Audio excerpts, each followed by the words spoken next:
Salutations, respected viewers. I'm George from Ireland, and here I am in Bethnal Green, London.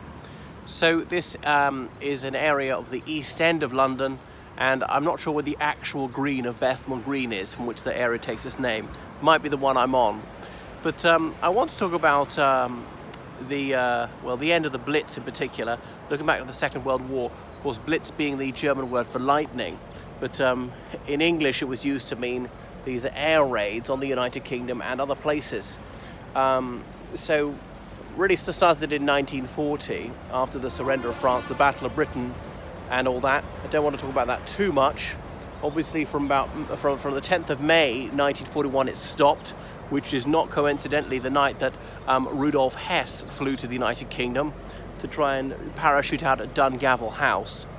But mainly because the Luftwaffe was moving to the Eastern Front to attack the Soviet Union.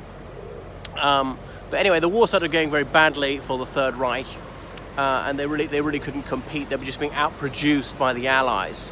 So by 1943, they realized things were going very badly wrong, and there was a German song, "A Miracle Will Happen," because they had to pin all their hopes on that. By any rational analysis of the situation, they were going to lose because they were just outnumbered in everything, in numbers of troops, in numbers of weapons, in how much food they had, things like that, how much territory they had, how much oil they had access to. So miracle weapons were going to turn the tide of the war, so they hoped. And saying, yes, the Führer's miracle weapons will mean that we'll triumph in the end. And they came up with these V1 weapons, doodlebugs they're commonly called here, was really just a pilotless plane stuffed with weapons. I think a pilot might have taken off, set on its course, and then bailed out. And the Allies started doing the same. Famously, Joseph Kennedy, as an elder brother of John F. Kennedy, he was killed in 1944, if I've got that right, piloting an American version of that. Took off from the United Kingdom, aimed at Germany, but blew up over South Britain just minutes into his flight before he had time to parachute out. But anyway, these things that either side were launching were not very accurate. You try and aim at the most industrialized areas, hoping that you'd hit some munitions factories or something like that.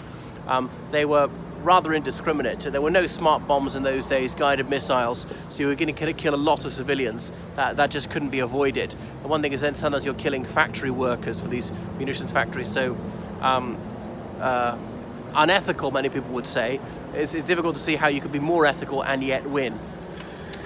So the Tube had been going, since 1863, the London Underground, or the Tube as it's commonly called, and then that was used as a series of bomb shelters. There you see Bethnal Green Tube Station, and construction had begun just before the war, but hadn't been completed. And so people would go down here to seek shelter. And then, so the 3rd of March 1943, the air raid siren sounded that evening, about 8:17 in the evening, and people piled out of the houses, pubs, cinemas, everywhere around here, maybe the church behind. 3 buses indeed stopped and disgorged their passengers, and they all began to run down here. It was a wet evening, so the stairs were very slippery. There was no handrail in the middle, and over 2,000 people were going down there. A woman carrying a baby tripped and fell, obviously trying to shelter her infant. Someone fell over her, who fell over him, and more people fell, and over 2,000 people were down there in the end. But people, obviously the crowd continued pressing down, not having seen what had happened below. And of course there was a stampede, there was a crush, people were suffocated. 173 people died. So it was the largest single loss of civilian life in the United Kingdom during the Second World War, the largest loss of life in a single incident. And it actually wasn't caused by enemy weapons. It was caused by people trying to get away from them. Not one of those people that night was killed or injured by an enemy weapon. So that was that. This is a memorial to it. You can see some of the names up high, the surnames of those who died as a result of this in 1943. Then the Third Reich invented the V2 rocket, which used a lot of fuel, was a lot faster, harder to shoot down. The doodlebugs, ordinary planes could shoot them down. Or one guy, when he ran out of ammunition, he got his wing under the doodlebug's wing and tipped it upward, so it spun out of control and crashed.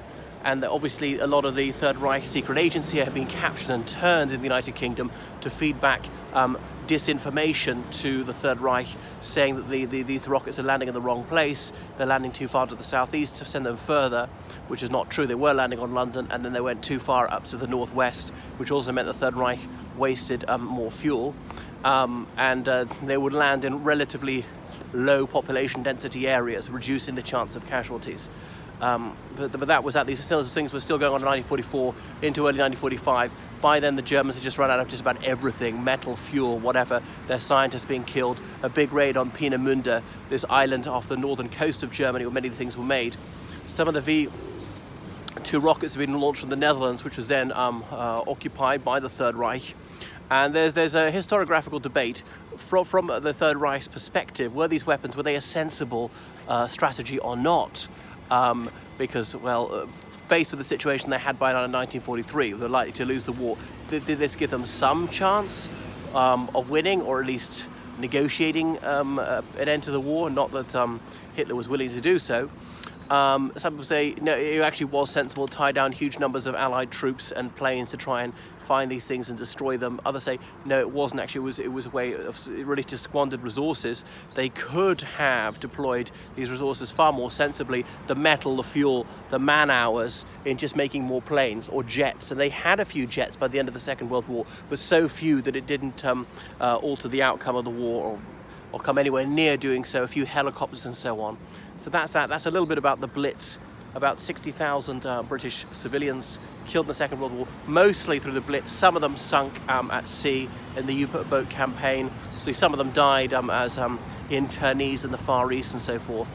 And a handful died in the Holocaust. All right, that is enough about the Blitz in London, well, particularly the V2, or V1 and V2 rockets. The Blitz as a whole, particularly the earlier part of the Blitz, I think I'll talk about on another occasion.